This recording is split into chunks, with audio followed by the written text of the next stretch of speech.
You're about to hear a story that no one dares to talk about. A story so chilling, it will make you question everything around you. Something that's been hidden in the shadows. This isn't just another tale from the internet. This is a real horror that has been shared by someone just like you. Someone who wishes they could forget what they saw. But you won't be able to forget. Not after this. So, if you're brave enough, sit back, relax, and let's dive into a Reddit horror story that might just haunt you forever. There's a small town in the heart of Pennsylvania, nestled in a valley surrounded by thick forests. It's one of those places where everyone knows each other, where nothing much ever happens, except for one chilling event, a story the locals still whisper about, even decades later. It all started with a Reddit post by a user named Ethan Carter, 93. When Ethan Carter was 11 years old, he lived on the edge of town, right where the forest began. His family's backyard bled into the woods, and the trees seemed endless. He said it started on a crisp October evening, the kind of night where the wind carried the scent of burning leaves and the forest felt alive. He was sitting on the porch, staring at the tree line, when he saw it for the first time. A shadow. It wasn't human. It was taller, ganglier, like its limbs were stretched unnaturally long. It moved fast, darting between the trees, almost as if it was playing a game. He ran inside, told his parents, but they brushed it off. Just your imagination, they said. But that night, something happened that no one could explain. At exactly 3 a.m., the family was jolted awake by a deafening sound. A screech, like metal grinding on metal, echoing through the woods. The sound was so piercing, it shook the windows. His dad went outside, flashlight in hand. But there was nothing, just silence. The next morning, they found deep gouges in the backyard fence, as if something with claws had tried to tear through it. His dad blamed it on a bear, but Ethan knew better. The thing he'd seen was no bear. The sightings became more frequent. Each time, it came closer to the house. And then one night, it stood at the edge of the yard, staring directly at him through his bedroom window. He described its face, or what was left of it. Hollow eyes, a mouth that didn't move but seemed to stretch unnaturally wide. It didn't make a sound. It just stood there, watching. And then it smiled. The family decided to leave town after that night. They packed everything they could fit into their car and drove to his grandparents' house 2 states away. They never spoke about it again. But here's the twist. Years later, Ethan returned to his hometown. He was curious about the thing in the woods.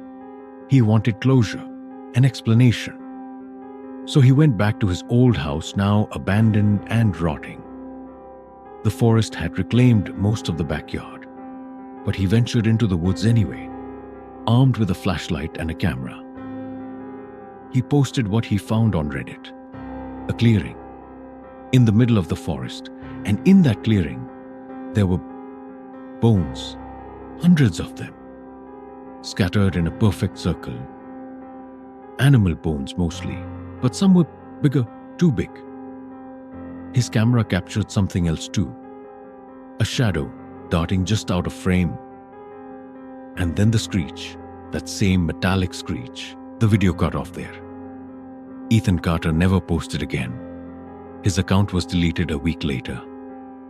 But the town remembers. They warn people not to go into the woods. They say the thing still lurks there, waiting, watching. So if you ever find yourself in a quiet little town surrounded by endless trees, remember this. Some things aren't meant to be found. And some stories, they don't end. They wait for you to become part of them. This next story comes from a Reddit user named LilyBrown92, who posted something that made my blood run cold. It's a story about an experience she had when she was just a teenager. Lily had always been drawn to the paranormal. As a child, she used to read about ghosts and hauntings, and eventually, her curiosity led her to an old mirror she found at a yard sale. It was a beautiful piece, tall, with an intricate golden frame that seemed a bit too ornate for her taste. But she bought it anyway, mainly because it was dirt cheap. When she brought it home, her mother didn't seem too thrilled. "That mirror looks old. Old things have a way of bringing back memories," her mom had warned. But Lily didn't listen. She was intrigued by it. That night, she placed the mirror in her bedroom, opposite her bed. It was positioned just perfectly, so she could see her reflection when she woke up in the middle of the night. She never thought much of it until she started seeing things in the mirror. At first, it was just shadows, things moving in the corner of her vision. But then, it got worse. She'd wake up in the middle of the night, and there it would be. A figure standing in the mirror, its face distorted and contorted. The reflection never matched what she saw in her room. The figure was always different, taller, its arms longer, its face more monstrous. One night, the figure spoke to her. It was low, rasping voice, like it was struggling to form words. "Help me," it whispered. Lily screamed and tried to cover the mirror, but the figure's gaze never left her. And then, the whisper turned into a shout. "You should not have brought me here." The next morning, Lily tried to convince herself it was just a nightmare, but she couldn't shake the feeling of dread. She couldn't stand being near the mirror anymore. So, she did what any frightened teenager would do. She tried to sell it. She listed it on Craigslist, hoping to get rid of it for good, but no one wanted to take it off her hands. Eventually, the mirror just disappeared from her room, as if it had never been there at all. Lily hasn't had a single experience with the supernatural since, but to this day, she can't look at mirrors the same way. She's never been able to shake the feeling that something followed her out of that reflection, watching from the other side. This story comes from a Reddit user named James Riley81, who describes something that haunts him to this very day. James had just moved into a small 2-story house on the outskirts of Chicago. The house was old, very old, but it had character, and he got it at an unbelievably low price. He was a college student, fresh out of his parents' house, looking for a place to call his own. The house was perfect for him. It was big enough for a few friends to visit, and the rent was shockingly cheap. At first, it seemed like an opportunity he couldn't pass up. The house had a history, though. A history that James didn't learn until after he moved in. When James first stepped inside, he was impressed by the old architecture. Wide, creaky hardwood floors, ornate crown moldings, and old-fashioned fireplaces in every room. There was something about the house that felt both comforting and unsettling. The walls had stories to tell, and James felt like he was now a part of that story. But from the very first night, something felt wrong. The first odd occurrence was the creaking of the floorboards. At first, he assumed it was just the house settling. It was an old house after all, and he figured it would have some strange noises. But then the sounds began to change. more pronounced, more deliberate. It wasn't just the creaking of wood. It was footsteps, slow, methodical steps that echoed in the halls when James was alone. He tried to ignore it. Maybe it was just the wind outside or the house shifting, he told himself. But the footsteps persisted, and then came the scratching. A soft, almost imperceptible sound like nails on the walls, or something trying to claw its way through. James tried to brush it off as rats or some other animal that had found its way into the attic. But as the days passed, the sounds grew louder and more distinct. One evening, after a particularly long day of studying, James sat on the couch watching TV. It was late, and he had just started to feel drowsy when he heard it. The sound of something heavy shifting in the attic. The floorboards above him creaked under the weight of something moving. He froze. He had been hearing strange noises for a while now, but this sounded different. It wasn't the usual creaks and groans of the old house. It was as though something was alive up there, moving around. His curiosity and growing sense of unease drove him to do something he knew he shouldn't. He grabbed a flashlight and made his way to the attic. The staircase to the attic was narrow, steep, and covered in dust.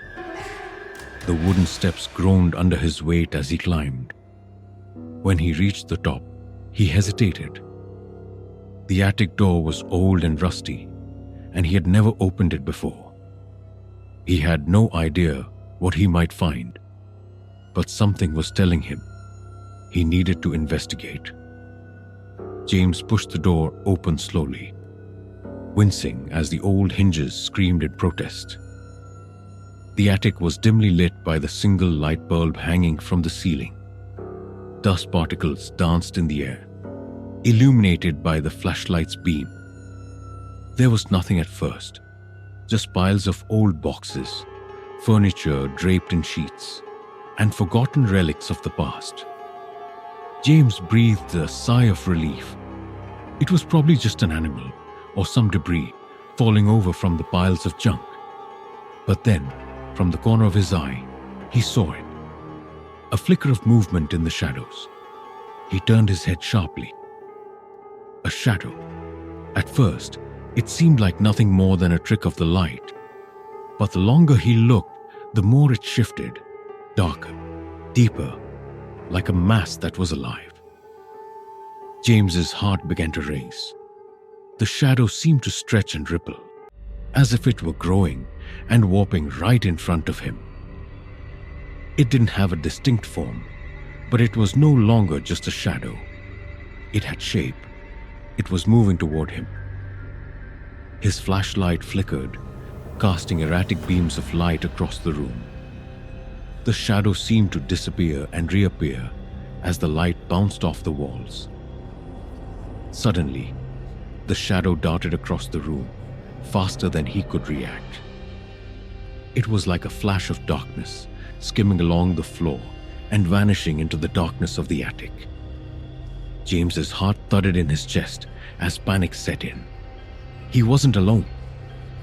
He backed up slowly, his mind racing. There had to be an explanation. It had to be a trick of the light, or maybe his exhaustion was messing with him. But as he turned to leave, he heard it again. A low guttural growl. The sound came from directly behind him. James spun around, his flashlight trembling in his hands.